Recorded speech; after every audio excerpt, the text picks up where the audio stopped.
¿Qué tal, chicos? ¿Cómo están?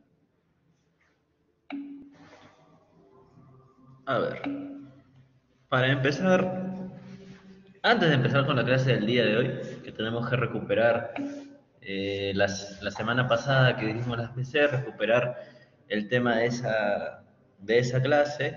Entonces, antes de comenzar, vamos a hablar un poco sobre la PC. ¿Qué tal le fue en la PC?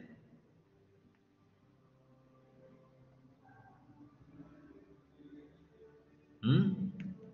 ¿Tienen alguna duda, consulta sobre...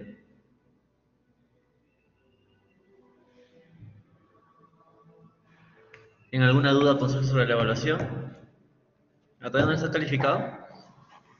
Entonces,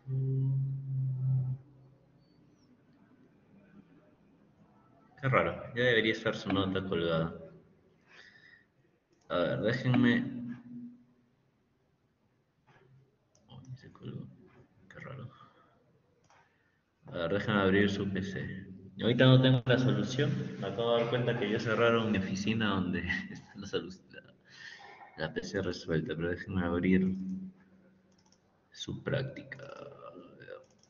Ustedes son 65, ¿no? A ver, voy a compartir la pantalla. Ventana. A ver, confirmen por favor si se pueden ver la pantalla compartida. Aquí, chat. Bien. De la pregunta uno, ¿alguien tiene alguna duda o consulta?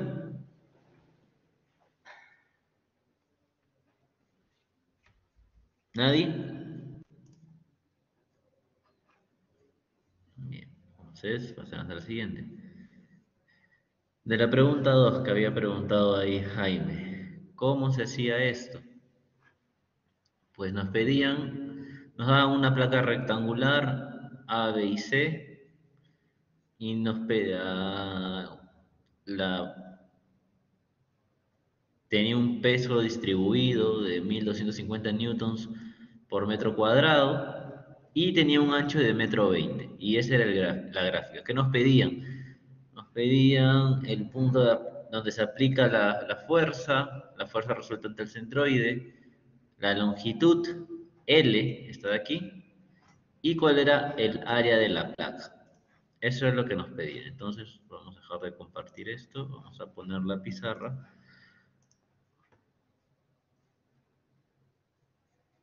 y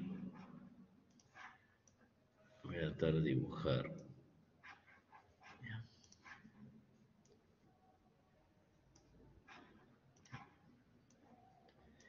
Más o menos algo así era la gráfica. Bien, entonces, de aquí. Te daban una fuerza distribuida que se podía sobreentender que era algo como esto. Bien, teníamos una fuerza distribuida. Y si tenemos una fuerza distribuida por estática, nosotros sabemos que si lo multiplicamos por la longitud que íbamos a tener, voy a poner borrador. Si lo multiplicábamos por una longitud, si lo multiplicamos por la longitud de toda nuestra compuerta, se va a transformar finalmente en una fuerza puntual correcta. Entonces acá borro, pongo otra vez, y se va a volver en una fuerza puntual.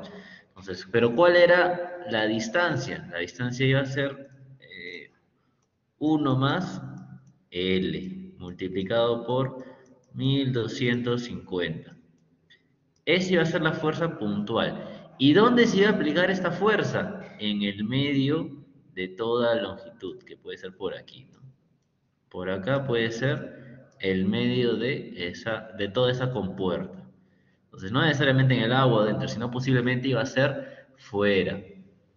Bien, si nosotros lo dibujábamos de esta manera, era algo como esto era 1, esto era L. Entonces, más o menos teníamos que poner la mitad y la mitad era por aquí aproximadamente, ¿no? Fuera del agua.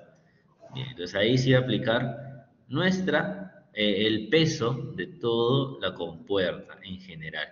Y luego teníamos que analizar la fuerza resultante que se generaba dentro del agua, que iba a ser solamente entre A y B, que era la superficie del agua. ¿Cómo calculábamos eso? Con la fórmula que están en las PPTs de peso específico por profundidad. ¿Dónde iba a ser aplicado? En el medio de toda esta zona, que iba a ser 0,5. Y luego tomábamos de referencia la superficie del agua y hacíamos que sumatoria de momentos tenía que ser igual a 0. Nuestra fuerza resultante la multiplicábamos por 0,5 y eso aquí iba a ser igual al peso de la compuerta multiplicado por 1 más L entre 2. El peso, sabemos que valía todo esto. Lo reemplazábamos, la fuerza resultante lo teníamos y nuestra única incógnita iba a ser la letra L. Con lo cual obteníamos cuánto valía L y con ello resolvíamos todo el ejercicio. ¿Sí? Solamente había que hacer ese pequeño análisis. Vamos a compartir otra vez la presentación. La presentación. Ocultar. Entonces, calculábamos la fuerza resultante del centroide. Era calcular solamente a la mitad cuánto valía. La longitud L, la sumatoria de momentos en B. ¿Y cuál era el área de la placa ABC? Era 1 más L multiplicado por el ancho, que era metro 20. Y con eso respondíamos todo el ejercicio. Solamente era saber plantearlo desde un punto desde el primer punto que se lee el enunciado.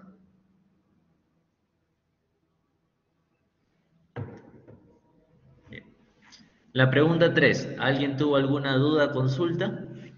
¿Algo que queda ahí por responder?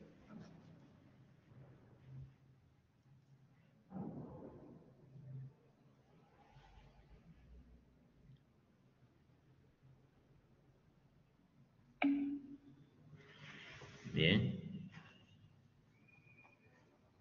Y referente a la pregunta 4, ¿alguien tiene alguna duda? La pregunta 4 era la más sencilla porque era muy parecida a lo que hemos hecho en la clase práctica. Prácticamente es el mismo problema, cambiando, o bueno, cambiando la pregunta, ¿no? Pero el procedimiento iba a ser el mismo. Ujú. Entonces ahí fue una ayuda que tenían para poder desarrollarlo.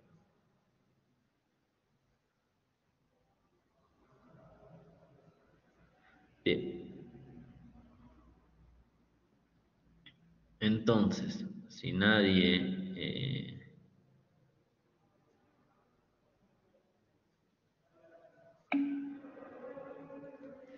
las notas yo no sé cuándo salen, depende del profesor de teoría cuando lo revise.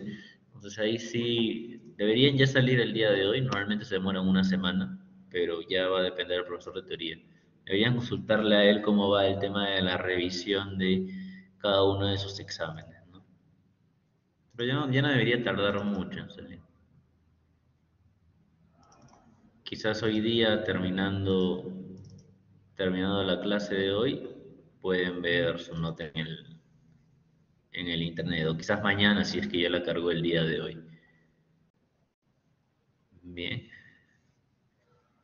Entonces, antes de empezar con la clase de hoy, quiero preguntarles si es que ustedes ya han logrado ver el tema de equilibrio relativo y empuje en teoría, o tienen pendiente ver eso.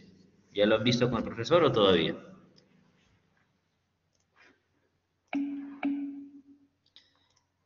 Bien, entonces vamos a hacer la clase normal.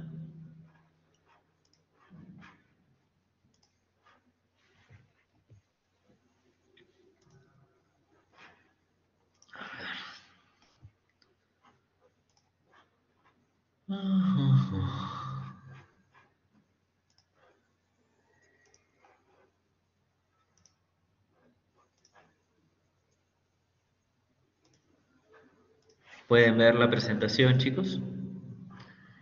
mío, por favor, si es que pueden ver la presentación. Dame un segundo, por favor. Dame un segundo, chicos, que acá tengo que configurar.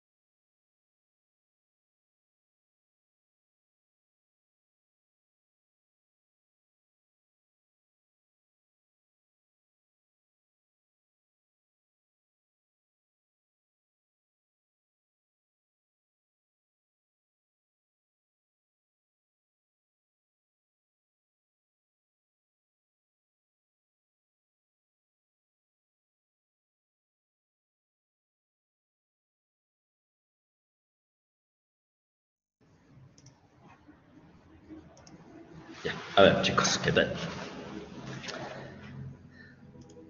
Vamos a ver la clase del día de hoy. Seguimos ya con los últimos temas de la unidad 1, que son las propiedades de los fluidos y hidrostática. Y vamos a entrar algo que nace de lo que hemos visto hace 2 semanas sobre las presiones, cómo se distribuyen, cómo va a variar de acuerdo al punto de aplicancia. Y ahora no vamos a analizar solamente un punto, sino cómo se traduce el tema de que realmente existe una presión. No quiere decir que cuando nosotros sumergimos algo dentro de algún líquido, algún fluido, este solamente lo va a tener ahí, en ese punto donde lo hemos dejado, ya que los cuerpos, por su densidad, pueden flotar, hundirse o quedarse a un mismo nivel. ¿Bien? Entonces, para ello, vamos a ver el día de hoy lo que es el empuje y la flotación. Y además, cómo son el tema de las masas líquidas sujetas a la aceleración y el equilibrio relativo. Bien, el objetivo es de que ustedes puedan calcular las fuerzas en una masa fluida sometida a equilibrio relativo. Bien, entonces, ¿cómo empieza el tema de esta clase? Ya lo han visto en su curso de teoría, en su parte de teoría. Entonces, para, para este punto de la clase, ¿qué debemos entender de empuje? ¿Qué es lo importante que deben recordar? Básicamente, deben recordar que, por ejemplo, si yo sumerjo siempre, eh, yo siempre sumerjo algo en el agua, todo objeto normalmente tiende a flotar. Por ejemplo, si nos vamos a una piscina o una playa, ¿bien? Vamos con una pelota. Esa pelota, si la tratamos de sumergir por, eh, por un instante de tiempo determinado, muy pero muy breve, va a quedar sumergida, pero luego nosotros tenemos que ejercer una gran fuerza para evitar que esa pelota se nos escape de las manos y salga desprendida del agua. ¿Por qué pasa esto? Porque existe el empuje, que es la fuerza que genera el agua para expulsar objetos que desplazan un volumen de agua en el cual ellos están abarcando. Este empuje van a ser mucho de lo que nosotros entendemos por las presiones. Por ejemplo, si el estuche de mis audífonos fuera el objeto que yo he introducido dentro del agua o cualquier fluido, todas las paredes o las caras del audífono van a ser sometidas a una fuerza, lo que va a generar la presión del fluido. Ahora bien, esas presiones, por ejemplo, esas presiones, si ejerce una por la parte superior y otra por la parte inferior, si nosotros aplicamos el concepto de las fuerzas, la de la parte superior va a ser menor al de la parte inferior por la profundidad que tenemos. ¿Bien? Entonces, si nosotros restamos, si la de abajo es mayor, vamos a tener una resultante hacia arriba, por lo cual esa resultante es la que se va a transformar como el empuje, haciendo que el objeto salga desprendido. Normalmente, la sumatoria de fuerzas verticales en un fluido es empuje igual al peso del objeto o una fuerza aplicada. Siempre eso está en constante equilibrio, por eso es que los objetos flotan. Si no fueran iguales, el objeto siempre saldría volando del agua, nunca estaría estático sobre la superficie. por más de que sea un balón, una piedra o algo, siempre un porcentaje de todo el volumen queda flotando o al ras del nivel del agua, pero siempre queda algo con lo que se logra el equilibrio de las fuerzas. Bien, a partir de esto, por ejemplo, los barcos usan mucho este teorema, porque ellos son una gran masa, un gran volumen, un gran peso en constante movimiento, pero nunca se hunden, porque uno es por la forma del barco, la distribución de fuerzas que se hace es lo que permite que el barco quede a flote. Bien, todo esa masa de agua que el barco puede movilizar, sacar de ese espacio-tiempo, va a generar una fuerza resultante que va a ser mucho menor al peso propio del barco, generando ese porcentaje de hundimiento. Normalmente en el barco hay muchos espacios vacíos, esos espacios vacíos lo aprovechan para lograr ese efecto de flotar y no hundirse. Bien. Hasta aquí, ¿alguien tiene alguna pregunta sobre empuje? ¿O todo está claro? ¿Alguien tiene alguna duda, consulta sobre lo que es el empuje? Bien. Entonces, pasemos a hablar sobre el equilibrio relativo. Nosotros, cuando tocamos este tema, tenemos que recordar que ya no vamos a analizar fluidos en una situación estática, sino cuando los sometemos a un movimiento. Por ejemplo, acá yo tengo una botella con agua. Si lo tengo aquí, está estático, está a un mismo nivel, no se ve movimiento, pero si yo lo muevo así o así, veo que el agua empieza a moverse. Si yo lo acerco por allá, hacer un simple movimiento, veo que el agua empieza a moverse dentro de la botella. ¿Por qué? Porque lo estoy sometiendo a una aceleración. Y el movimiento del agua, si se dan cuenta, es contrario al movimiento que está teniendo toda la botella. El desplazamiento del agua es contrario al movimiento de la botella. ¿Por qué pasa esto? Porque estamos nosotros teniendo una aceleración. ¿Cómo se traduce esto? ¿Cómo se traduce esto? Pongámonos en un caso práctico. Cuando nosotros estamos en un carro, en un transporte público, privado, lo que sea, cuando el vehículo acelera, nuestro cuerpo tiende a ir hacia atrás. Y cuando frena, tendemos a irnos hacia adelante por la misma inercia. Lo mismo pasa con el agua en este caso. Por eso ahí tenemos dos definiciones.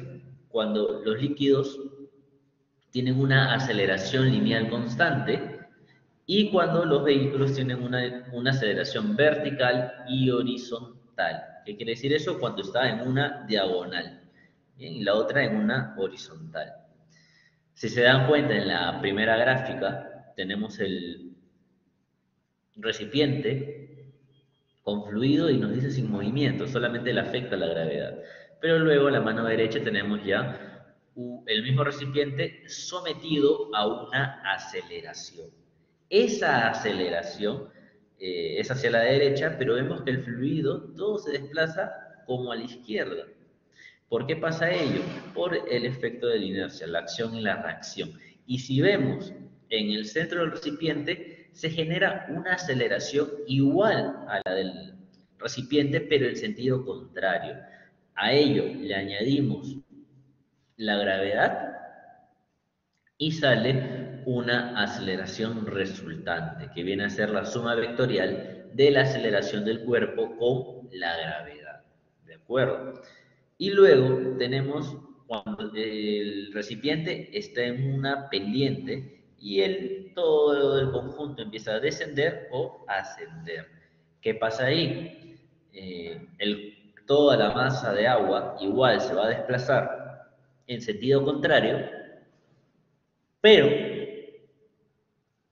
vemos en la imagen que ahora tenemos componentes en X y Y de la aceleración y todo ello nos va a dar finalmente la resultante de la aceleración.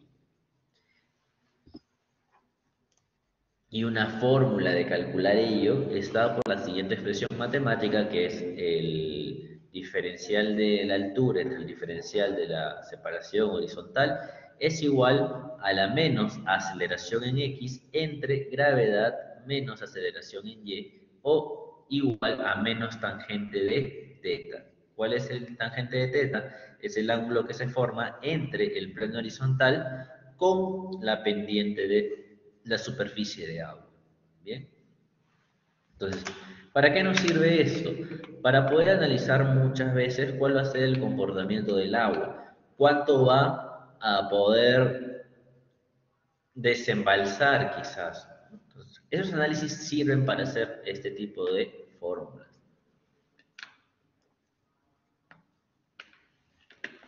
También para hacer análisis y conocer quizás las aceleraciones que puede sufrir algún cuerpo cuando desplazamos algo. No lo vamos a ver quizás para un diseño de una obra hidráulica, pero sí para transportar fluidos que pueden ser nocivos. Por ejemplo, la gasolina. Cuando transportamos gasolina en esos grandes camiones, no quiere decir que esté estático. No quiere decir que esté estático la gasolina dentro de ese contenedor que lleva el camión, sino hace unos movimientos. Y si no está bien dimensionado o no está lleno a la capacidad necesaria, puede resbalar o quizás generar ciertos movimientos que pueden desequilibrar la inercia del vehículo hasta voltearlo.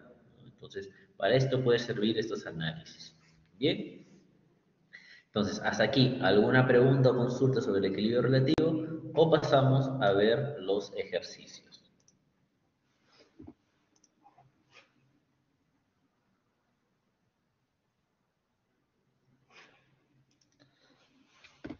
¿Alguna duda o consulta, chicos? O pasamos a ver. Bien. A ver. Para tapar un orificio de un recipiente se utiliza un cono con las dimensiones mostradas. Determinar la fuerza necesaria para levantar el tapón, sabiendo que su peso es numéricamente igual al empuje sobre el cono. Nos preguntan cuál es la densidad del cono. Bien. Entonces, ¿qué tenemos que saber aquí? Que el cono está en la parte inferior, sirve de tapón para que el agua no caiga. Entonces, ¿qué es lo que puedo analizar yo de aquí? Uno, que el cono, como sí, va a tener un peso. El peso del cono. También esto va a sufrir un empuje, porque parte del volumen del cono está invadiendo espacio donde antes había el fluido, que en este caso es agua. Bien. Y a su vez yo puedo saber que se va a someter también a una fuerza. Bien. Todas estas tres fuerzas que he graficado las puedo sacar mirando únicamente la figura. Bien. Y nos están dando ¿qué más? Datos de el cono, que la base vale 2h y que la altura también vale 2h, siendo h 0.1 metros, ¿bien? O 10 centímetros. Y la altura del agua dentro del recipiente es 1 metro. Nos están pidiendo cuál es la densidad del cono. Entonces, aquí yo tengo que analizar. El cono está dividido en dos partes.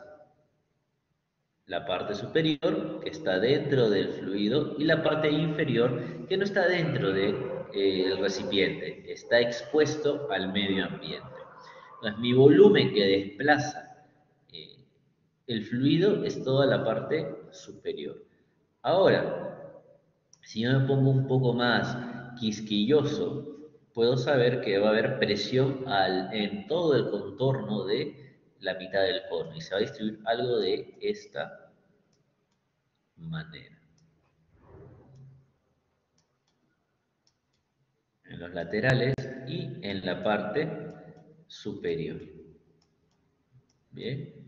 Y aquí, si se dan cuenta, en los laterales, que la fuerza la vemos así, la podemos descomponer en un vector X y un vector Y. Y si sabemos que a una misma altura las presiones son iguales, todas las componentes horizontales se van a terminar anulando, quedándome solo la vertical. Y en la parte superior también tengo únicamente fuerzas verticales. Y si la descompuesta de estas fuerzas en los laterales del cono siempre va a ser vertical, voy a tener dos opuestas y me va a quedar una resultante. Pero si me doy cuenta un poco más a detalle, en esta zona de aquí, la que estoy sombreando, la parte superior no encuentra ninguna oposición en fuerzas en la parte inferior. Esta parte de acá no tiene ni una fuerza que se someta. Entonces, todo ello en esta parte superior a lo sombreado se va a convertir simplemente en una fuerza resultante que fue lo que grafiqué al inicio. Y lo demás van a tener fuerzas producto de la suma de vectores. Y este producto se transforma como el empuje. Esta suma de dos fuerzas va a ser finalmente el empuje porque es sometido a las presiones del agua y cuando lo transformamos en fuerza, esas presiones se vuelve el famoso empuje. Por lo tanto, lo que yo debería considerar como volumen va a ser todo lo que está en el contorno del cono.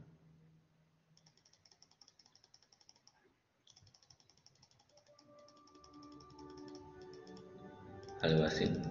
Todo lo que está fuera va a ser considerado como mi volumen. Y todo lo que está sombreado ahorita de color rojo no es considerado dentro del empuje. Bien. Pues siguiendo este análisis, tendríamos algo como esto. Todo el cono tiene un peso W. En la parte superior, que solamente se va a ver afectada por la fuerza del agua, o el peso del mismo está achurado y luego tenemos el empuje en la parte lateral, que finalmente es un volumen único. Bien, entonces, hasta aquí, ¿se entiende esta parte o alguien tiene alguna duda de cómo hemos llegado hasta esa gráfica? ¿Está claro o alguien tiene alguna duda?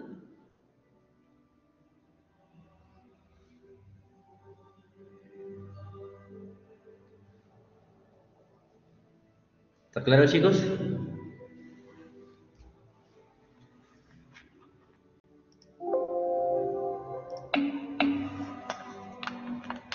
Sí, los empujes salen de las fuerzas. Ahí en la explicación yo lo he detallado nomás cómo es que sale, pero realmente ustedes deben identificar cuál es la fuerza general. Es un solo empuje, ahí he puesto dos porque se ve dos triángulos, pero en realidad es una sola figura volumétrica. Pero la fórmula del empuje es peso específico por volumen sumergido. ¿Sí? Entonces al final ese empuje 1 y empuje 2 tienen una sola concepción.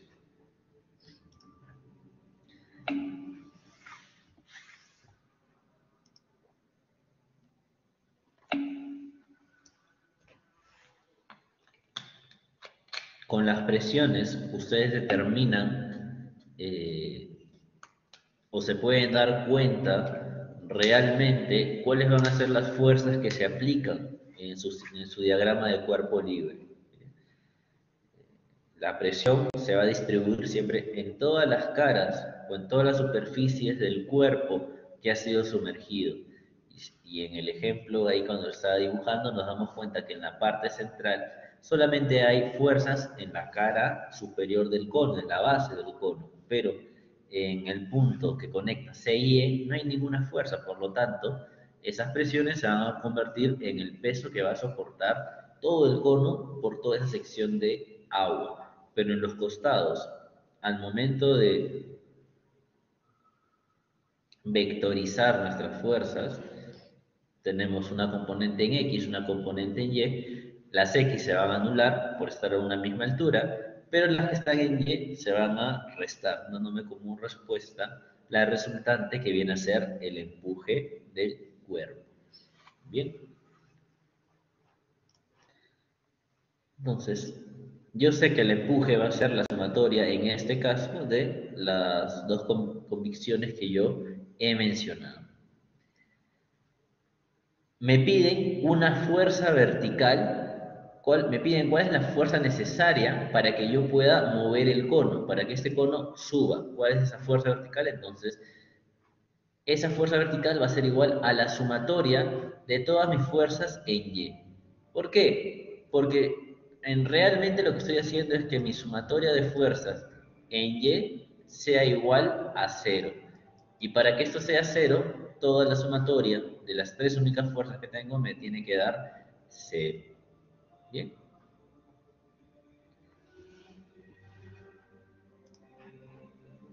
Entonces recurrimos a lo que acaba de aparecer en la pantalla. Mm, Nos dice a su vez que el peso del cono es igual al empuje. Por lo tanto, estos dos se pueden anular y me quedaría únicamente la fuerza que ejerce el agua, toda esta columna achurada. ¿Y cómo calculábamos esa fuerza? Peso específico del agua por el volumen de agua que hay en esa parte superior. Lo vimos esa fórmula en superficies curvas sumergidas. ¿Cómo calculo el volumen? Base por altura. El área de la base va a ser pi por diámetro al cuadrado entre 4 por la altura. Entonces acá vamos a limpiar un poco. Y me dirán, ¿de dónde sale el h cuadrado? Si este es el corte del triángulo, lo hago hasta aquí. Yo sé que la base vale 2h y la altura también vale 2h, pero de aquí a acá vale h y hasta acá también vale h. Si yo pongo a esto x, quiere decir que esto también vale x. Le hago un trazo a la mitad, aquí vale y aquí también vale y. Si yo digo que esto vale A, por diagrama de Tales, yo sé que esto también va a valer A. Si esto vale B, esto también va a valer B. Y A más B multiplicado dos veces, que viene a ser la suma de todo esto, tiene que ser igual a 2H, siendo A más B, H. Entonces tendría que esto de aquí vale H y esto de aquí también va a valer H. Y ahora, ¿cómo me doy cuenta también de eso? Si yo digo que tangente de X va a ser igual a tangente de Y, voy a llegar a la conclusión que A es igual a B. Por lo tanto, A va a ser igual a H medio. Entonces, el radio de mi cono va a ser H medios. Por ello, el diámetro total es h. Esto es como si fuera diámetro al cuadrado, menos la altura de esta columna de agua, que todo esto valía h, y esto de aquí valía únicamente h minúscula. Reemplazamos los valores y yo sé que obtengo una fuerza de 7.069. Pero con eso yo no respondo el ejercicio, ya que yo he calculado que la sumatoria de fuerzas van a valer 0. Y esa fuerza que yo acabo de calcular es la fuerza que ejerce el agua. El agua está presionando al cono y por eso está en la parte inferior. Para que yo pueda mover el cono o sacarlo de esa zona, tengo que aplicar una fuerza mayor a 7.069 kilogramos fuerza. ¿Bien? Esa era una de las preguntas del problema, pero la pregunta real era cuál era la densidad del cono. Entonces, para calcular la densidad, yo sé que el peso es igual al empuje. El peso es masa por gravedad, peso específico por volumen sumergido, que es el empuje. Y aquí yo sé que la masa también puede ser traducida como volumen por densidad del cono. Y el peso específico también puede ser densidad por gravedad. La gravedad se van a terminar anulando. El volumen del cono, yo sé que es 2 veces pi, el radio al cubo entre 3 por la densidad del cono. Ello va a ser igual a la densidad del agua multiplicado por el volumen sumergido. Y este pi h cubo 3 viene a ser únicamente la parte de los laterales. Bien, la parte de los laterales viene a ser esa zona. Todo lo que estoy achurando no es parte del volumen sumergido porque ello no genera ninguna reacción a una fuerza vertical que esté botando al objeto del agua, solamente los laterales. Bien, y ustedes, ¿cómo calculan este pi h al cubo entre 3? Pueden simplemente calcular el volumen total del cono, menos el volumen del cono CDE y menos el volumen del cilindro ABCE. Y eso va a ser igual a mi volumen sumergido. El volumen del cono es conocido, 2pi radio al cubo entre 3 y el volumen de la circunferencia es área de la base multiplicado por la altura. Con ello obtengo un pi h al cubo entre 3. La densidad del agua la conozco, gravedades se anulan, pi h al cubo se anula, entonces mi única incógnita va a ser la densidad del cono, que era mi pregunta, y se obtiene que es 500 kilogramos por metro cúbico. Y de esa manera doy respuesta a mi problema. ¿Se entendió? ¿O alguien tiene alguna duda sobre cómo se resuelve este ejercicio?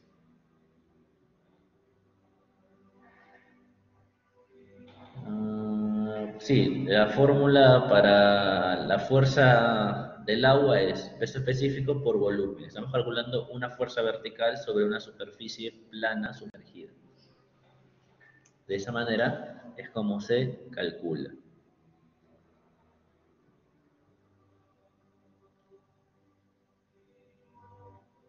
Bien.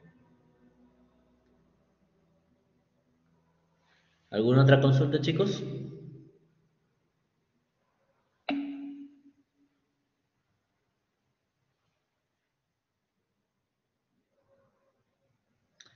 ¿Los demás tienen un problema de escucharme entrecortado?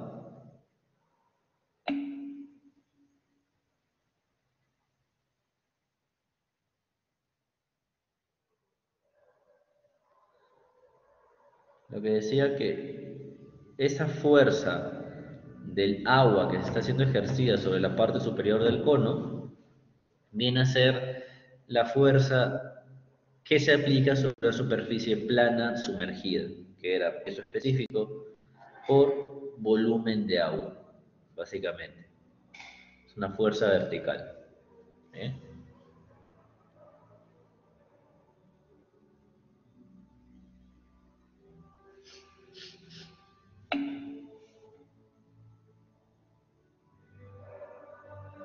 No, no, es una parte. En el enunciado te piden cuál es la fuerza que se requiere para poder mover el cono. Te piden el valor de la fuerza que tú requieres que ejercer para que el cono ya no esté en el fondo del agua.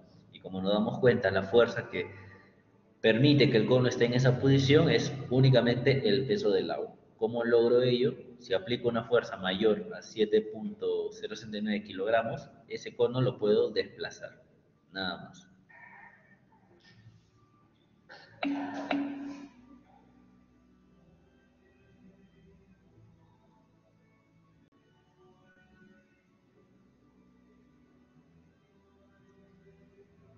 La masa es volumen por densidad y el peso específico es densidad por gravedad. Y así se lleva. Parte de la primera clase. Bien, ¿alguna otra consulta? O pasamos a al siguiente ejercicio.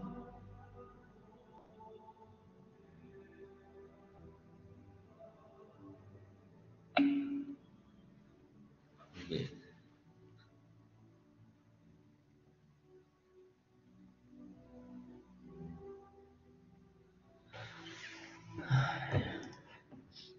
Ahora nos dicen que un cilindro con diámetro y alto de 1 y 2 pies respectivamente Flota en un recipiente que contiene un líquido X.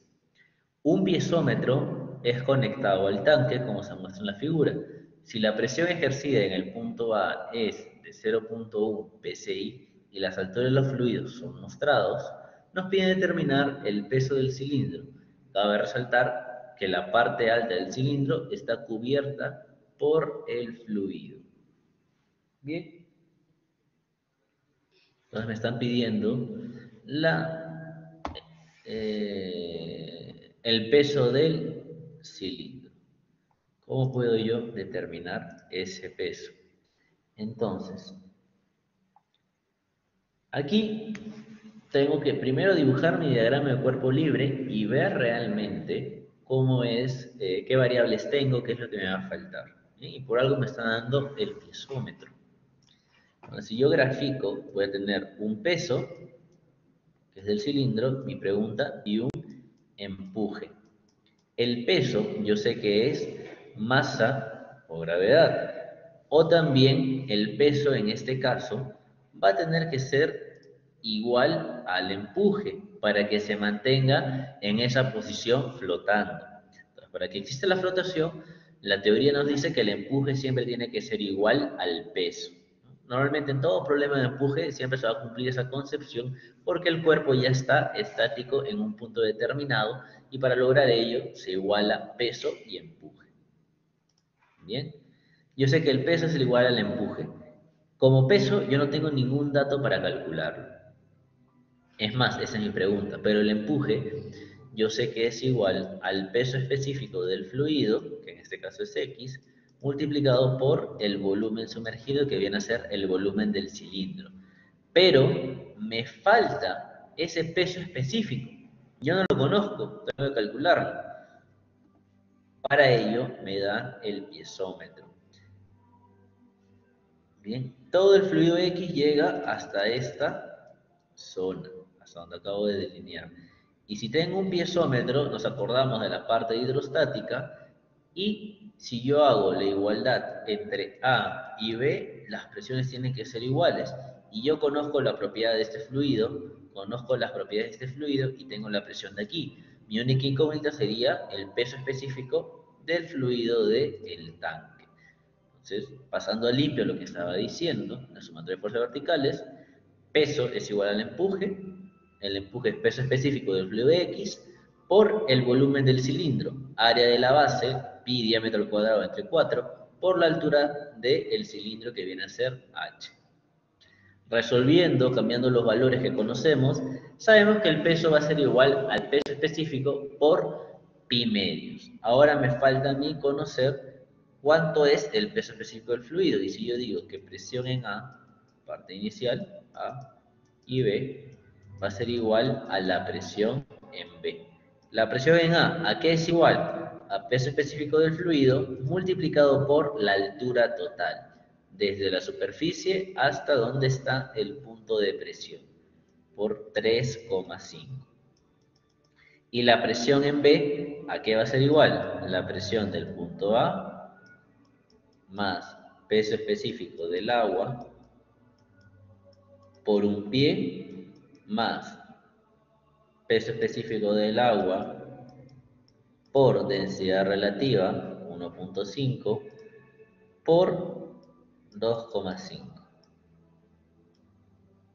Por 2,5. Este dato lo tengo, este dato es conocido, conocido, conocido. Mi única incógnita sería peso específico de X, que es justo lo que estoy tratando de averiguar. Bien. Pasado a limpio se ve de esta forma. Bien. Resuelvo y obtengo que la densidad del fluido X vale 80,6 libras por pie cúbico. Esto lo reemplazo aquí y obtengo que el peso es igual a 127 libras. Y con eso se termina la explicación de este segundo problema. Hasta aquí, ¿alguna duda o consulta o todo está claro? Este ejercicio es mucho más sencillo que el anterior. ¿Se entiende?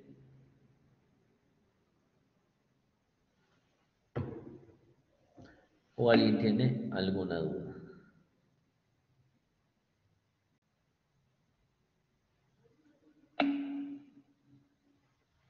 La presión del fluido 2.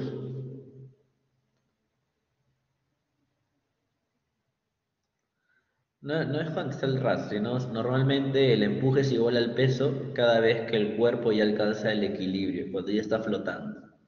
En este caso el cuerpo está flotando, pero lo que te dice ahí el problema es para que consideres todo el volumen del cilindro, que no hay nada que descontar, porque muchas veces no todos los cuerpos se sumergen, siempre hay un porcentaje del volumen fuera del fluido. Entonces acá en ese problema te dicen que está el RAS para que consideres todo el volumen dentro de tu volumen sumergido en la fórmula del empuje. Sí, te lo dan de dato en el problema, el 0.1.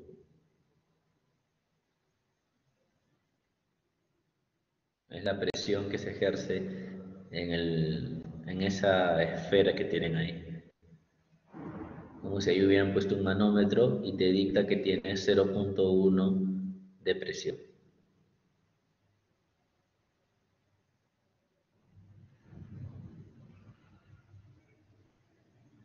¿Bien? ¿Alguna otra duda, consulta? O pasamos al siguiente ejercicio. Bien, entonces sigamos. Sea una esfera de radio de la unidad sumergida parcialmente en agua, se conoce que la posición de equilibrio Se conoce que, en la posición de equilibrio, el punto de tangencia del casquete esférico que sobresale del líquido con el eje de las abscisas que pasa por el centro de la esfera forma un ángulo de 45 grados.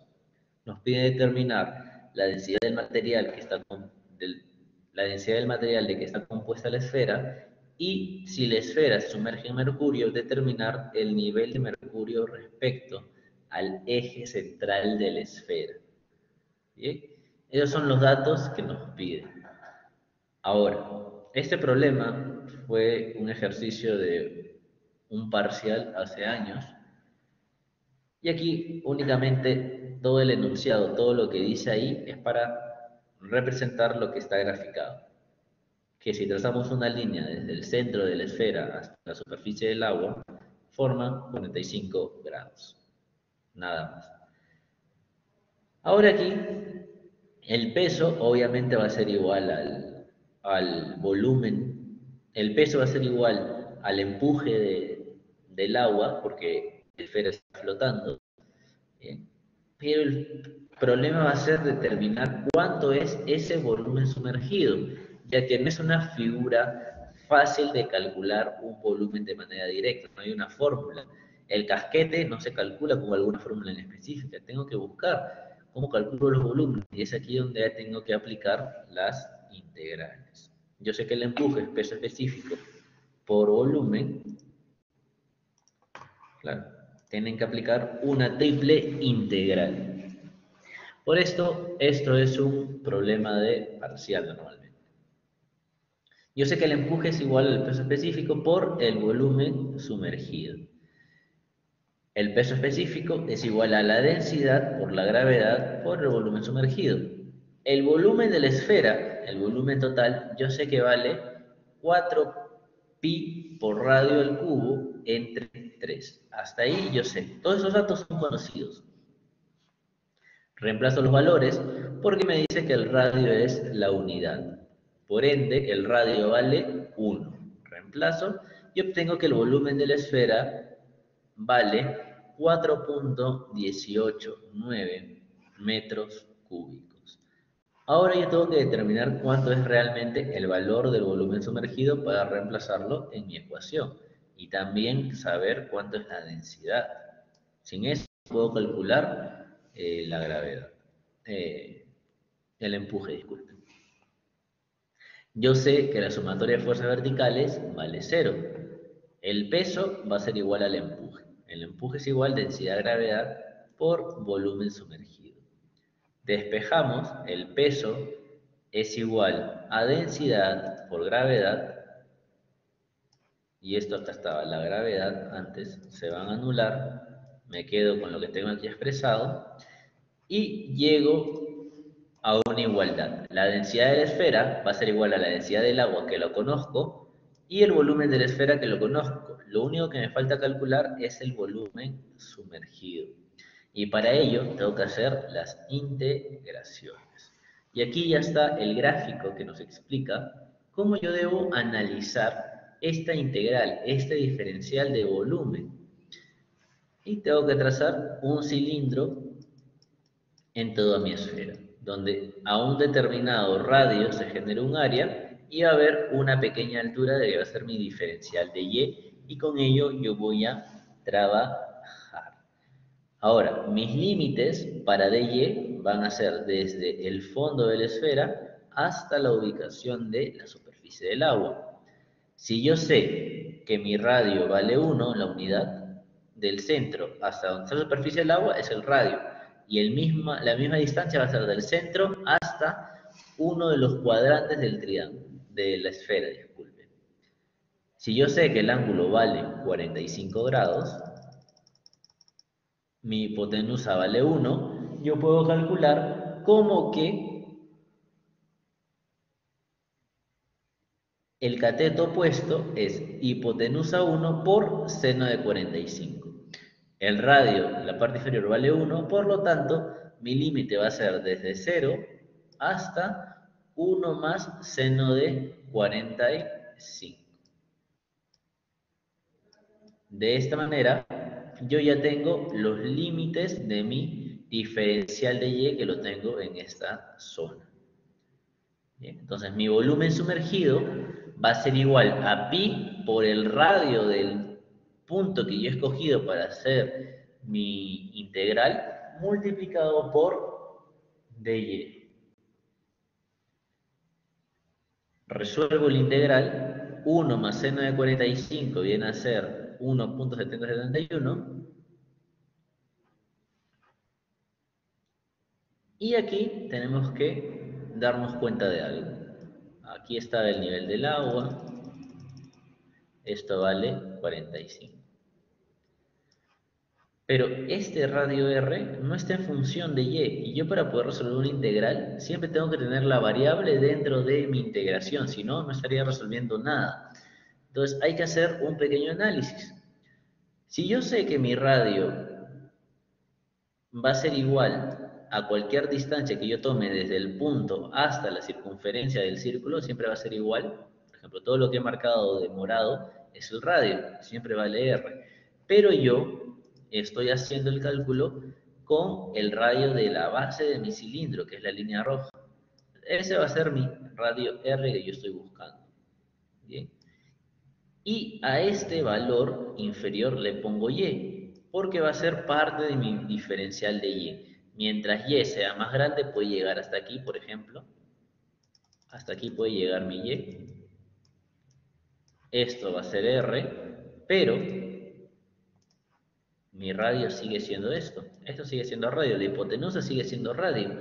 Y esto igual va a ser radio menos y. Siempre.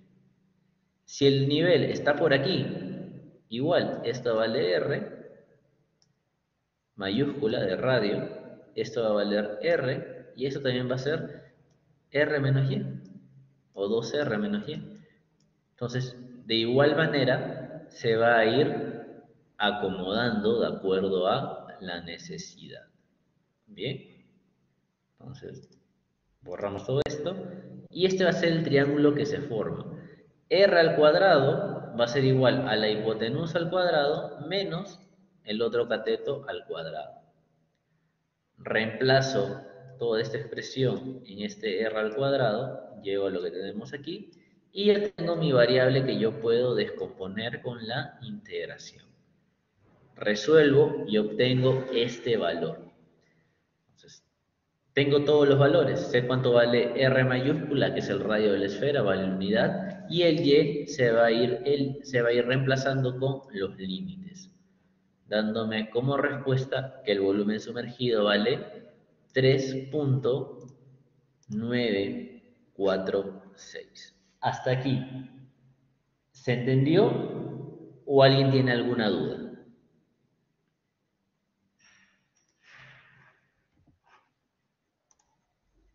¿Se entendió, chicos, o alguien tiene alguna duda?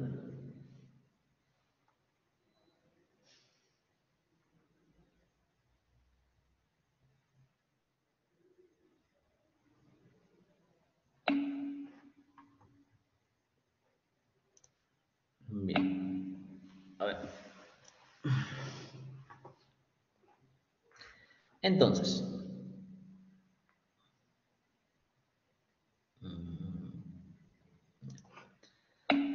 el volumen de la esfera lo teníamos como dato. El volumen de la esfera lo teníamos como dato. ¿Bien? Y teníamos que la densidad de la esfera era igual a la densidad del agua multiplicado por el volumen sumergido entre el volumen de la esfera. Reemplazamos todos esos valores y obtenemos la densidad, que era el valor que nos pedían, 941.991 kilogramos por metro cúbico. Bien, entonces de esa manera, llegamos a la respuesta de la parte A. Ahora, nos dicen qué pasa si se sumerge todo la esfera en mercurio. ¿Qué es lo que pasa? Pues, ahora el agua ya no es mercurio, y si nosotros nos damos cuenta, el mercurio es mucho más denso que el agua. Entonces la esfera ya no va a estar en la misma posición, sino va a estar un poco más arriba o mucho más arriba. Entonces nosotros vamos a calcular cuánto es este volumen sumergido. ¿Y cómo lo hacemos? Tenemos que recurrir al mismo procedimiento. Acá tenemos la fórmula del volumen sumergido. ¿Qué es lo que va a cambiar? Los límites. Únicamente cambia el límite. Entonces, para saber cuánto es el volumen sumergido, yo puedo aplicar la misma fórmula que tenía aquí, que la paso en esta zona. Densidad de la esfera es igual a densidad del mercurio por volumen sumergido entre volumen de la esfera. Lo único que cambia es el fluido de agua a mercurio. El volumen de la esfera lo conozco, el volumen de la esfera también, la densidad también la conozco, porque es conocido el mercurio. El volumen me sale 0.29. Ahora, con, con este dato, yo lo puedo reemplazar directamente aquí en esta fórmula. Mi única incógnita será hasta qué límite superior llega. Y llegamos a esto. Si se dan cuenta, es lo mismo. Lo único que varía es que ya no tengo límites. Ahora tengo el valor real. Y miren cuánto ha cambiado. ¿Cuánto ha cambiado de ser agua y mercurio?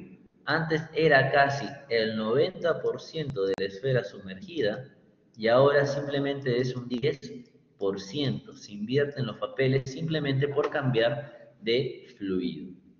Resolvemos la integral, vamos a llevar una ecuación del tercer grado, resolvemos en la calculadora y nos va a dar tres valores. Dándonos cuenta que por lógica, estos dos de aquí, que son imaginarios, no van a ser la respuesta, siendo la respuesta 5 centímetros. Entonces, si yo me voy un poco más atrás, la esfera del agua antes tenía todo esto sumergido, que era 1.70, 30 centímetros nomás era lo que quedaba libre. Ahora, si yo hago lo mismo, solamente 5 centímetros es lo que va a estar hundido en el líquido. Y de esa manera es como se resuelve este ejercicio. Hasta aquí. ¿Alguna duda, consulta sobre el procedimiento que acaban de ver o todo está claro?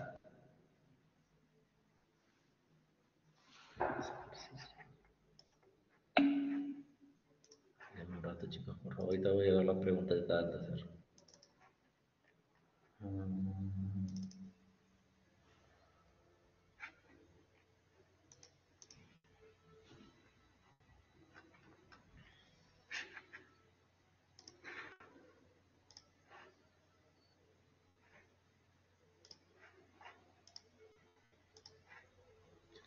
¿Alguna duda, chicos?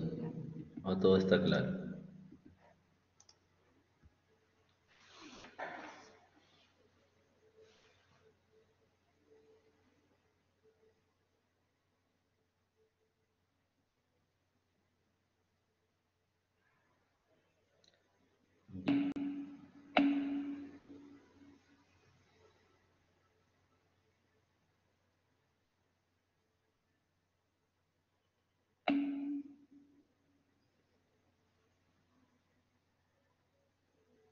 El área de la base.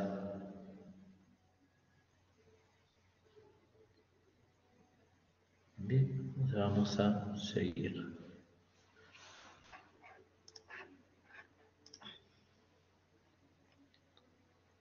Ahora pasamos a lo que es equilibrio relativo. Nos dice que el recipiente rectangular cuya base mide 0,40 por 0,20 metros cuadrados y cuya altura tiene 40 centímetros de alto, se llena con agua hasta los 20 centímetros.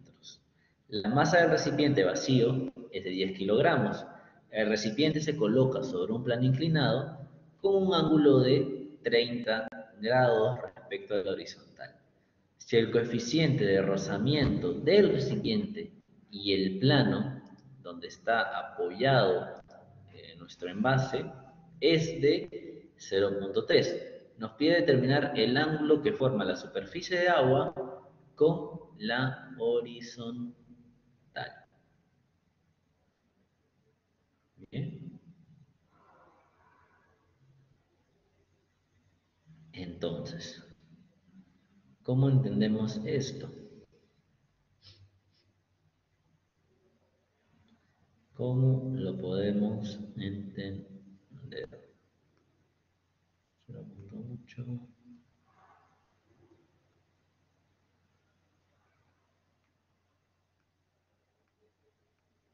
La densidad vale 1000.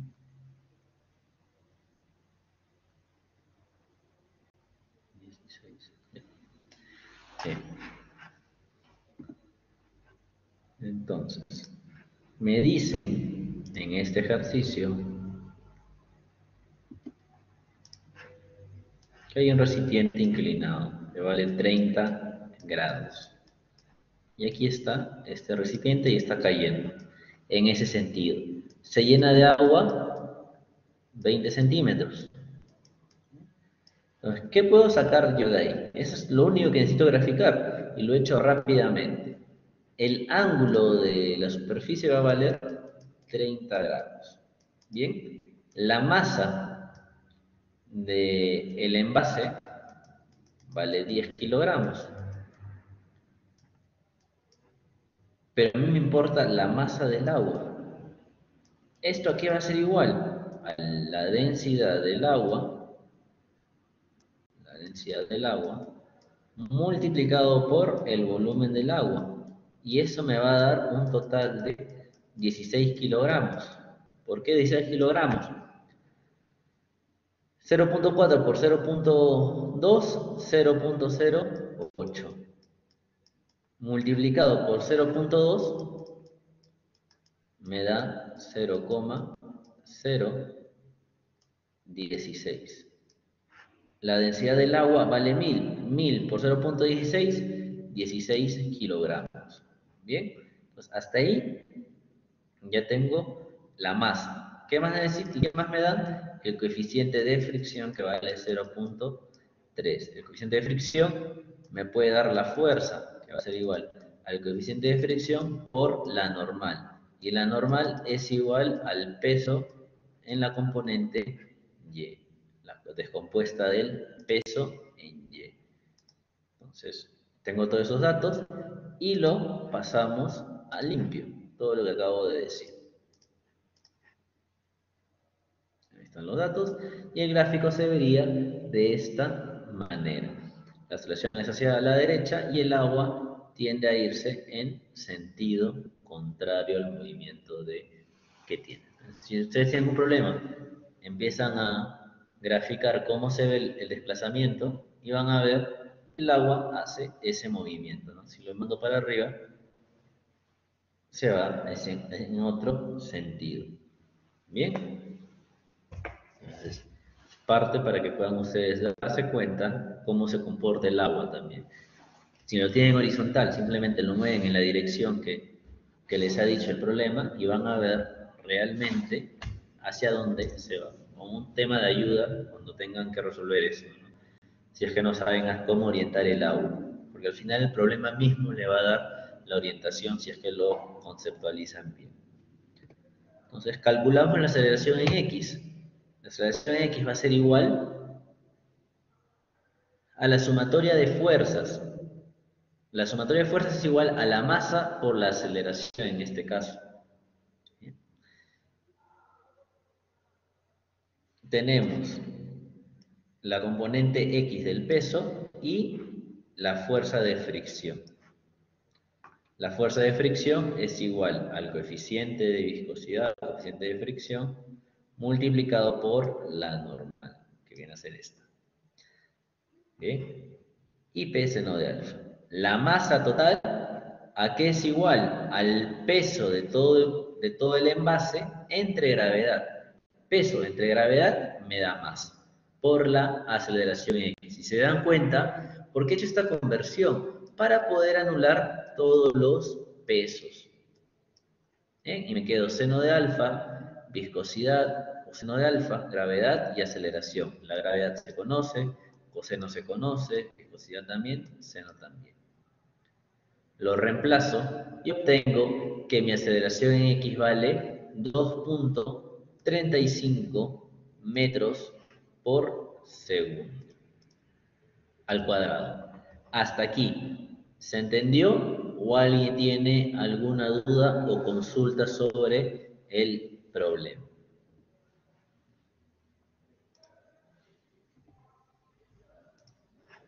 ¿Está claro hasta acá? ¿O alguien tiene alguna duda o consulta?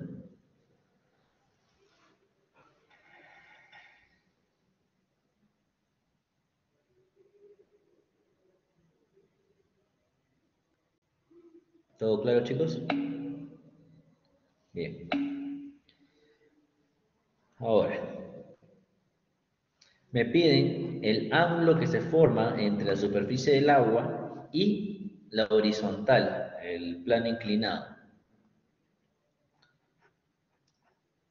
Entonces hago mi gráfica, ¿no? Le hago un zoom y esta sería la aceleración representada dentro del fluido.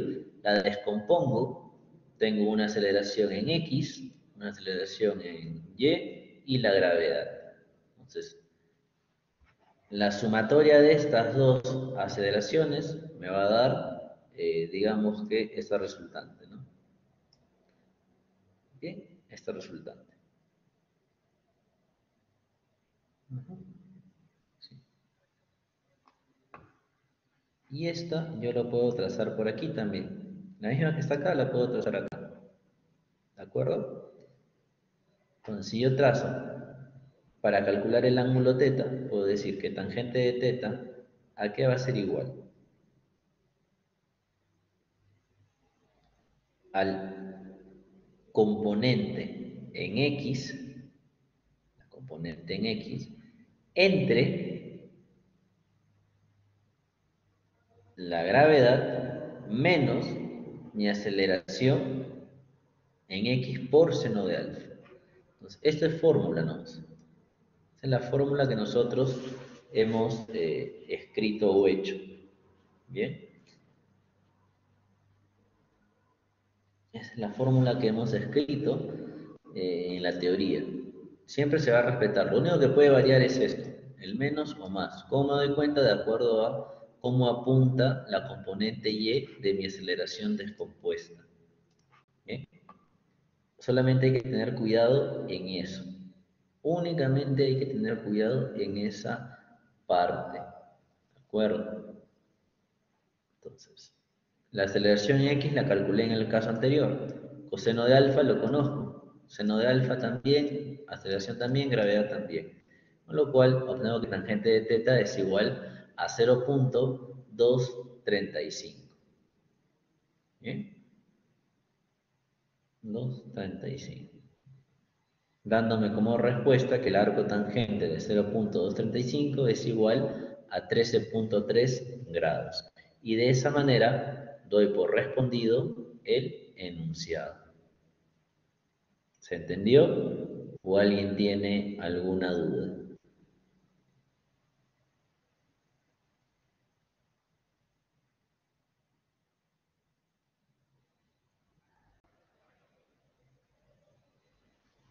¿Se entendió, chicos?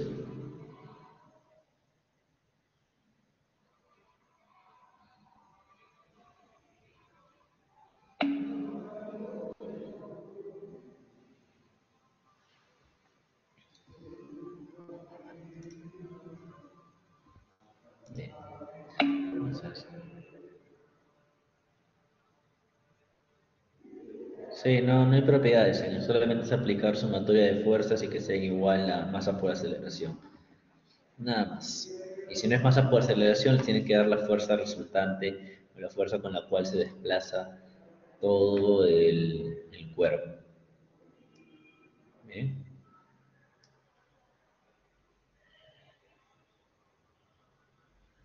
¿Alguna otra pregunta?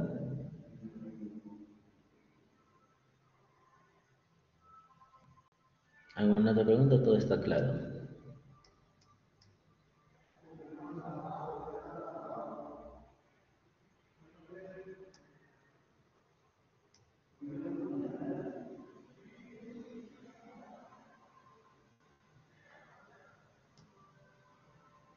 ¿Alguna pregunta, chicos? ¿O continuamos?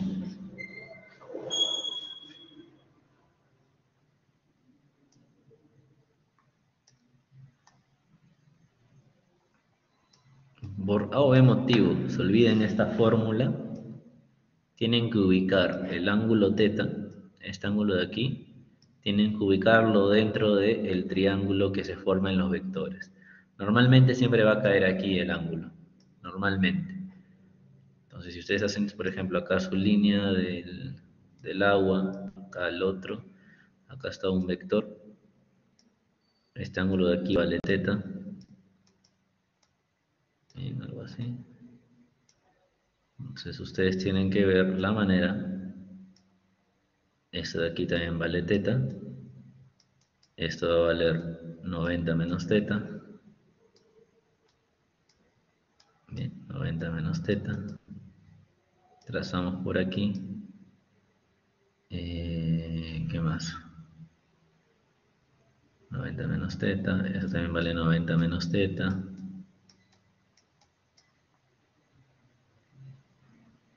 esto aquí también vale 90 menos teta, esto de aquí va a valer 90 menos teta, por geometría, esto vale teta, y esto vale teta. ¿Bien? Si es que se olvidan cómo se llega a esta ecuación, tienen que llevar el ángulo teta hasta este punto. ¿Bien? Solamente eso acuérdense.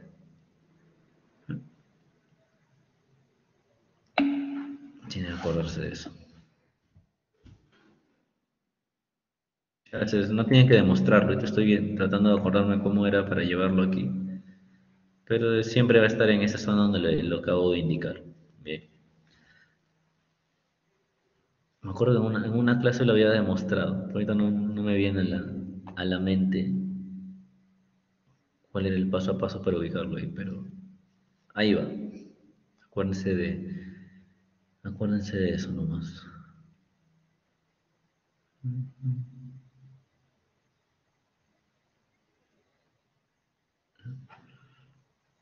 Bueno, bien. Entonces, seguimos. Bien, ahora nos dicen que en la figura determinar el ángulo que forma la superficie libre imaginaria con la horizontal y las presiones manométricas en los puntos B, C, D y E. Bien, nos están dando ese gráfico. Lo primero que tengo que hacer es calcular cuánto va a ser esa horizontal que me indica el problema, ¿no? Saber cuántos grados hay. Me piden la presión en este punto C, en este punto D, en este punto E y el punto B. Aquí el problema del enunciado faltó poner que de B a A no se considere nada, como si no existiera. ¿Bien? Es un lugar vacío y no va a generar presión. ¿De acuerdo? Tengo aceleración X y aceleración en Y. Este cuerpo se está desplazando hacia arriba, en diagonal, y es aceite el fluido. Entonces calculamos primero el ángulo que forma la superficie del agua con la horizontal, pero más o menos va a ser este movimiento del agua. Entonces tengo que calcular cuánto vale este ángulo. Bien, entonces yo ya sé que va a ser es la siguiente fórmula. ¿Por qué? Si yo sé que el agua se comporta de esta manera y está yendo X en el sentido derecha, hacia aquí va a ir mi X. Y va hacia arriba, mi Y va a ir hacia abajo. Y si mi Y va hacia abajo, también va con la gravedad. AY, aceleración en Y, más G, porque está en la misma dirección, y la aceleración en X. Reemplazo y obtengo que el ángulo vale 21 grados. Entonces, gráficamente esto va a quedar por encima del punto C realmente. ¿Bien? Y vamos a tener algo como lo que tenemos aquí. Bien. Las componentes X, aceleración en X, y mi aceleración en Y, donde también cuento con una gravedad. Y de ellos van a ser una aceleración resultante en este sentido. ¿Sí? Y aquí les indica claramente, por ejemplo, vean lo que dice el problema. Esto vale teta y aquí también vale teta. Y en base a ello hace la tangente. ¿Sí? Opuesto entre adyacente. Aquí está, acá está ya la descripción de cómo se determina ello, ¿no? Por ejemplo, acá traza un triángulo, ¿no? Esto va a ser 90 menos teta, esto de aquí va a ser teta, esto de aquí va a ser 90 menos teta y aquí llega a teta. Y de esa manera ya tienen explicado por qué este tangente de teta se expresa con esta fórmula, ¿no? Entonces traten de acordarse, ubicar bien el teta y lo van a encontrar. Pueden hacerlo así, ubican el teta aquí, es lo mismo, pero ustedes ya son libres de cómo ubicarlo. Esta es la forma matemática de explicarlo. Bien. Bien, entonces la gráfica ya posicionada con el ángulo de inclinación sería algo como esto. De A va a llegar un poquito más arriba de C. Realmente no va a sobresalir porque esto es cerrado, toda esta zona de aquí es cerrada, pero el agua se comportaría de esa manera aproximadamente, ¿no?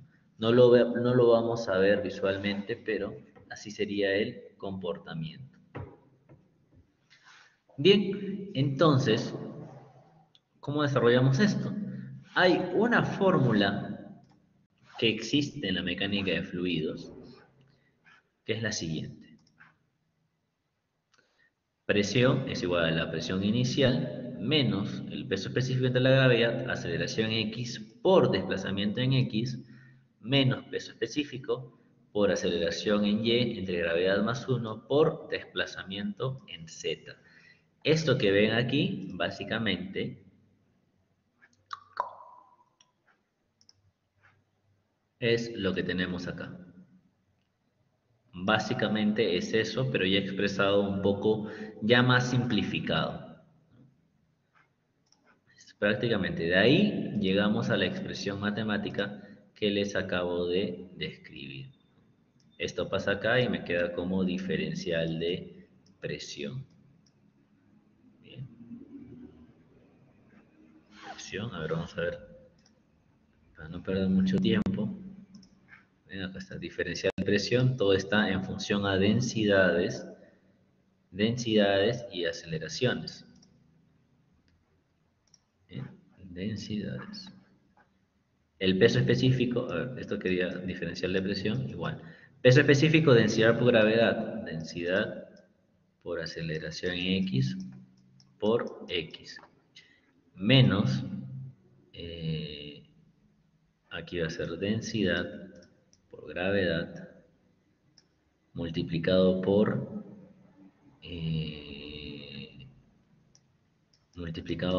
AZ más G, todo esto entre G, se va por Z. Entonces, ¿qué me quedaría? Diferencial de presión es igual a la densidad, aceleración en X por X menos densidad por aceleración en Z más gravedad por Z. ¿Bien? Y si me voy a mi PPT, llego a lo mismo, si se dan cuenta. Es la misma expresión, solamente que ya expresada con variables para poder reemplazar. Lo que ven ahí es la fórmula que les dice la PPT, un poco invertida, ¿no? Ya expresada de otra manera, con peso específico y el diferencial de presión cambiado. Nada más. Entonces, yo sé que este H1 de aquí, si es que el agua se desplazara, es 0.9, que era la dimensión de la base, multiplicado por el tangente de teta, que me da 0.3597 metros. Entonces, es prácticamente, según la gráfica, mayor. Entonces, vamos bien, el agua se desplazaría más. Entonces, si nosotros tenemos un recipiente de movimiento que está totalmente cerrado, el agua va a tender a moverse de esa manera. De alguna manera va a generar fuerzas, presiones sobre ese punto. Y si es mucha o excesiva, puede generar algún orificio. Entonces, ¿cómo lo calculo? Aplicamos mi fórmula para el punto C. ¿eh? Y este punto de aquí, este punto superior viene a ser mi punto A. ¿Por qué mi punto A? Porque prácticamente está al mismo nivel de A. Si nosotros aplicamos presiones, si la superficie está en ese plano inclinado, toda presión que esté en ese mismo plano inclinado va a tener la misma presión. Por lo tanto, la presión de A mayúscula va a ser igual a la presión de A minúscula. Pero para diferenciarlas, se le pone distintos valores o distintas letras. Bien. Peso específico. Y por ejemplo, ¿qué vemos? Entre C y A están a la misma altura. Lo único que cambia es la componente en Y. En X vale 0. X vale 0, por lo tanto todo esto se anula. Pero en Y sí hay una diferencia, por lo tanto este valor sí se va a considerar. Entonces, resolviendo, obtenemos que la presión en C es igual a 59.68 kilogramos fuerza por metro cuadrado. Ahora para D, lo comparamos con C de la misma manera. De C a D solamente es un eje vertical, no hay desplazamiento, por lo tanto esta componente no se va a considerar. Presión en C más la presión inicial a la final. No, disculpen, la inicial es esta, la final es esta. Más todo lo que ven aquí. Reemplazamos los valores. La diferencia de Z va a valer la altura total, que es 0.9. Esto vale 0.9. La aceleración en Y la conocemos, nos la ha dado el dato. Tenemos la aceleración en Y, la gravedad se conoce, el peso específico del aceite y C la hemos calculado acá, lo que nos da una presión de 959.49 kilogramos fuerza por metro cuadrado. Para E, de la misma manera, pero la comparamos con la letra A mayúscula, que es lo mismo que el A minúscula. Reemplazamos y obtenemos nuestra presión. Ahora, si ustedes lo comparaban con D, entre D y E, no iban a poder usar, comparaban esto, no iban a poder usar la componente en Y porque están a la misma altura, solamente iban a trabajar con la componente X. Y con ello ustedes ya podían resolver el enunciado. Básicamente eso. ¿Sí? ¿Se entendió o alguien tiene alguna duda? Bien, esa es parte de otro problema tipo. No es tan general que venga así, pero es para que ustedes vean cómo puede variar el tema de equilibrio relativo de acuerdo a lo que se pueda presentar. Lo normal dentro de equilibrio relativo son recipientes abiertos. Bien.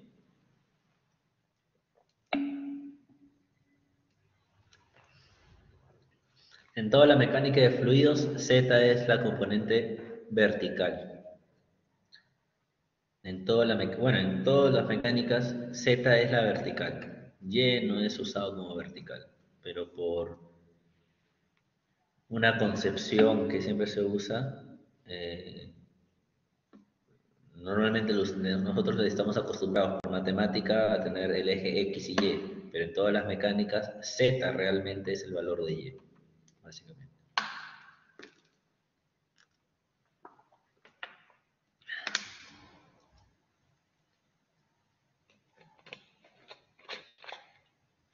En los libros aparece así. ¿Sí? Entonces, eso sería la clase que tuvimos que haber visto el día de la PC. ¿Sí? Entonces, ahora solamente vamos a ver, esto lo cerramos, la introducción de la unidad 2.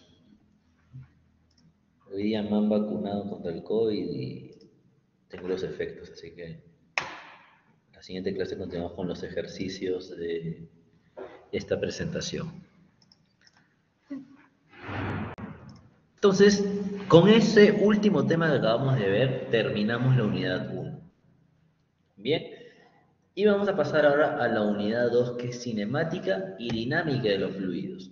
Y en este punto vamos a ver lo que es el concepto de línea corriente, trayectorias, sistema y volumen de control, como también la ecuación de la continuidad.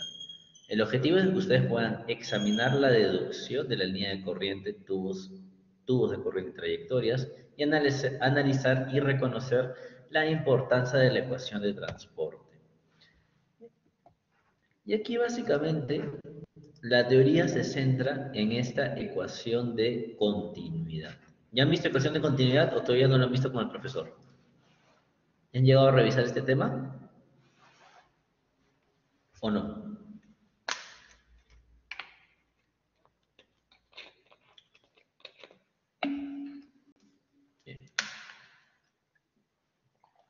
¿Qué nos dice la ecuación de continuidad? Muy independientemente de lo que está ahí escrito. La ecuación de continuidad trata de responder de que toda la masa que entra a un sistema tiene que ser la misma a la que sale, tal y cual. La masa es la descripción general, porque puede ser gas, puede ser líquido, entonces le dicen masa. Ahora, si trabajamos de un fluido, realmente la densidad se va a eliminar, porque un fluido siempre es constante, es incomprensible, su densidad nunca va a variar en un líquido, entonces las densidades se pueden ir anulando, pero la fórmula está generalizada para cualquier tipo de fluido si es comprensible, porque puede haber fluidos que a lo largo de un recorrido pueden comprimirse, entonces las densidades van cambiando a lo largo de todo el trayecto. ¿Sí? Pero para un fluido se pueden anular. Entonces, ¿qué nos dice la continuidad? Que el todo caudal que entra tiene que ser igual a la sumatoria de todos los caudales que salen. No se puede perder volumen de agua en el trayecto. ¿Sí? Entonces, toda la sumatoria de caudales siempre tiene que ser igual a la sumatoria de caudales que entran. Y si difieren, el volumen de control, la zona por donde está transcurriendo todo el fluido, tiene que almacenarlo o perderlo en algún lado. ¿Bien? Normalmente se dice que cuando el caudal que entra es igual al caudal que sale, ese volumen va a ser constante. Puedo decir, esta es mi botella de agua y entra 10 litros, 10 metros cúbicos por segundo y sale 10 metros cúbicos por segundo. Está entrando la misma cantidad de agua y sale la misma cantidad de agua a la misma velocidad, por lo tanto mi volumen de agua en la botella siempre va a permanecer igual, porque no hay ninguna diferencia, lo que entra es igual a lo que sale. Pero ¿qué pasa si lo que entra es mayor a lo que sale? Este volumen va a estar aumentando su volumen porque no es capaz la tubería en la parte inferior de botar la misma cantidad de agua que está llegando a la botella. Pero si es caso contrario, ¿qué pasa si lo que entra es menor a lo que sale? El tanque se va a quedar vacío en algún momento determinado, ya que lo que está llenando se lo va a llevar prácticamente al instante. Entonces, eso es lo que, para eso nos ayuda la ecuación de continuidad. Nunca se debe perder el agua. Y si se pierde, tiene que haber alguna razón, que es porque uno está entrando y en el otro está saliendo menos. Pero eso pasa en el volumen de control. ¿Bien? Ese volumen de control siempre nos va a decir cuál es la tasa a la cual aumenta, disminuye el nivel del agua o se mantiene. ¿De acuerdo? Ya en las siguientes clases lo que vamos a ver es cómo a partir de esta ecuación de continuidad se pueden llevar a calcular fuerzas, cómo el movimiento del agua genera un comportamiento o erosiona, mejor dicho, las superficies. todo nace de aquí. Y hemos visto la ecuación de equilibrio relativo, se genera las aceleraciones, y las aceleraciones generan fuerzas, porque la presión se ve afectada. El empuje, cómo el empuje va a ir cambiando por un simple punto de presión. Ahora, si todo está en movimiento, el mismo movimiento también genera energía. Ya poco a poco estamos viendo ya a los temas que normalmente se ven referente a la mecánica de fluidos. Siempre van a haber fotos de monoplazas de vehículos, eh, ventiladores, viendo cómo es el comportamiento del aire a través del ventilador. Todo ello ya aparece con la cinemática y dinámica de fluidos. Y uno de los primeros conceptos es la ecuación de continuidad. ¿Qué es la ecuación de continuidad? Solamente asegurar que el caudal que entra es igual al caudal que sale. Básicamente es ese el tema que nosotros debemos de recordar. Y vamos a hacer un problema rápido y con eso ya terminamos la clase del día de hoy. ¿Qué nos dice? Un líquido está fluyendo a través de una tubería de radio igual a 20 centímetros. La distribución de velocidades está dada por la expresión que tienen ahí en la PPT y nos pide determinar una expresión para calcular el caudal en función de pi, radio y la velocidad sub cero.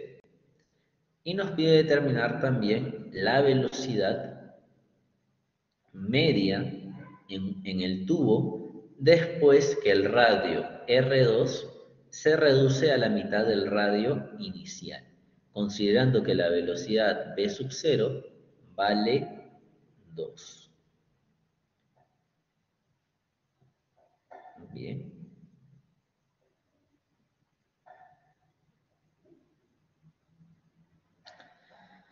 ¿Cómo resolvemos esto?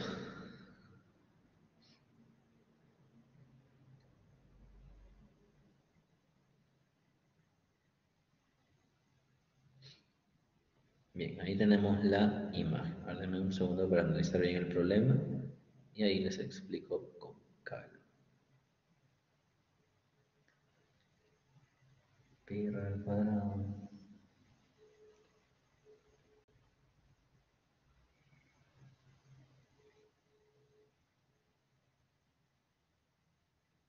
Bien.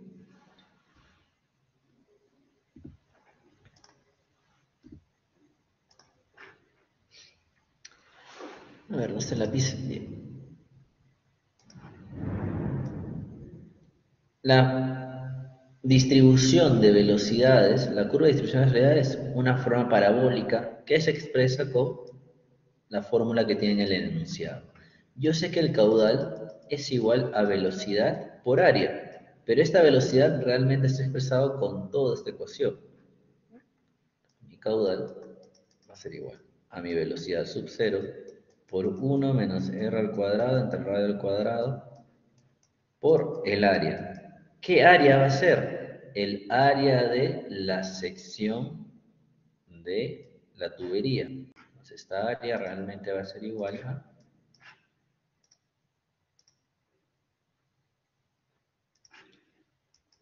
pi por radio al cuadrado. Radio al cuadrado. Bien. Normalmente lo expresaríamos de esa manera. Y esa es la fórmula. Con eso yo determino el caudal.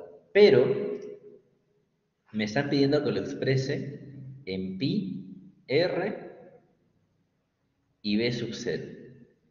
Aquí ya lo tengo, lo podría decir que lo tengo expresado de esa manera, pero tengo una variable de más que no debería, que lo podría así dejar ahí. Entonces, si me piden una expresión matemática, puedo decir esto. Pero, ¿cuál es el problema? ¿Cuál es el problema con esto? Sería calculando solamente una sección, no toda la distribución de velocidades. La distribución de velocidades tendría que calcularlo con una integral. Entonces, ¿cuál es la verdadera fórmula del caudal? Diferencial de caudal es igual a la velocidad por el diferencial de área. ¿Cuál va a ser mi diferencial de área? va a ser la parte del círculo interior. Y cuando tengo un círculo, mi diferencial de área es 2pi radio por dr. La velocidad lo expreso con todo lo que tengo aquí. Y esto va a ser igual a mi diferencial de caudal. Saco las integrales y esto va a ser así. 2pi radio por diferencial de radio. Y esto va a ir de 0 a r. De esa manera yo lo puedo dejar expresado. Entonces ahora, si yo paso todo a limpio lo que acabo de decir, tendría lo siguiente. Y resolviéndolo debería llegar a la expresión que les había dicho antes. Pero la expresión real para calcularlo es esta que tenemos aquí.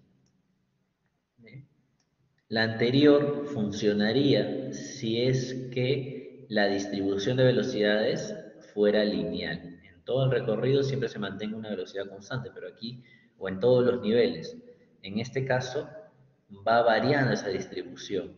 O sea, no es uniforme todo el caudal. ¿Bien? Por eso tenemos que resolverlo con una integral. Normalmente cuando nos dan una ecuación de la curva, tenemos que recurrir a las integrales. Entonces, de esta manera es como ya se deja expresado en pi, r y b sub 0. Y este r minúscula finalmente va a desaparecer y se va a convertir solamente en r. Bien. Ahora, para la parte B, me piden la velocidad media. El caudal va a ser igual a la velocidad media por el área. Y ahora, ¿por qué la velocidad media es b sub 0 entre 2? Solamente porque me dice la velocidad media. No, porque hay una propiedad que vamos a ver más adelante, que normalmente la velocidad media en un fluido es la mitad de la velocidad máxima. Bien. Normalmente la velocidad media es la velocidad promedio y es con la que siempre se trabaja. La velocidad media es con la que la mayoría de las fórmulas nos pide en las ecuaciones. Pero como siempre decimos que el comportamiento de velocidades es uniforme, pensamos en calcular una velocidad media porque todas las velocidades van a ser la misma. Pero cuando ya tenemos una distribución como tal, como la que ven ahí, no podemos decir la velocidad media es tanto o la mitad de algo, porque muchas veces puede tener formas como esta, una distribución, nos pueden dar el ejemplo así, y ahí no va a ser la velocidad media, sino va a ser el promedio de todas las distribuciones. Y la velocidad media puede quedar por aquí, o por acá, o por aquí. Entonces, es el promedio de todo. Pero, si nosotros sabemos cuál es la velocidad máxima, hay una propiedad que nos dice que la velocidad media es la mitad de esa velocidad máxima, siempre y cuando la distribución sea simétrica. ¿Bien? Para este caso, la velocidad promedio es la mitad de la velocidad máxima. ¿Y cómo sé que esta es la velocidad máxima? Porque justo está al eje y en la corona de nuestra parábola. Bien. Y el área que es pi radio al cuadrado. La velocidad sub 0 es 2. 2 entre 2 vale 1. Bien. El caudal en 1 tiene que ser igual al caudal en 2. ¿Por qué? Por la ecuación de continuidad. Mi diferencial de masa en un tiempo determinado va a ser igual a 0. ¿Por qué es igual a 0? Porque en ningún momento se pierde agua. El agua que entra es la misma cantidad de agua que va a salir. Entonces los caudales tienen que ser iguales. Si los caudales son iguales, el caudal en 2 es área 2, el área de la sección 2 por el área, por la velocidad. Y aquí vean la distribución. Es lineal. Todas las velocidades son iguales en cualquier punto que yo lo tome. Por lo tanto es velocidad 2. Esto va a ser igual a mi caudal en 1. Entonces, velocidad 2 va a ser igual a caudal 1. Todo esto es caudal 1.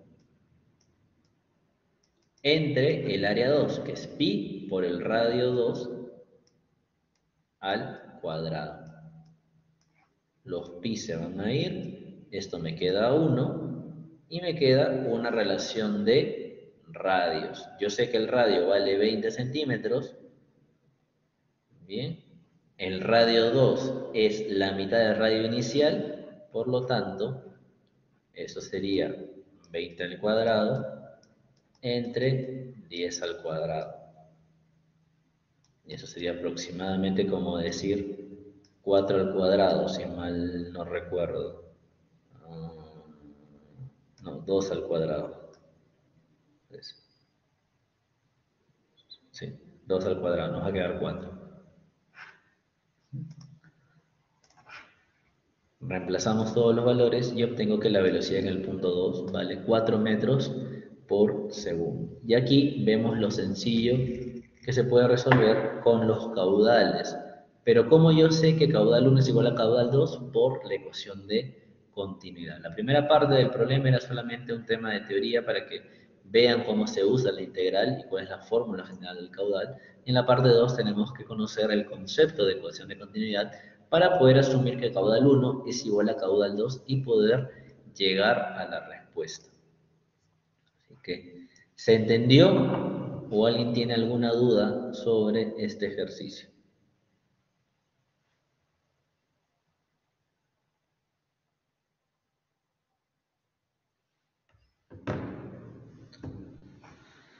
¿Todo claro?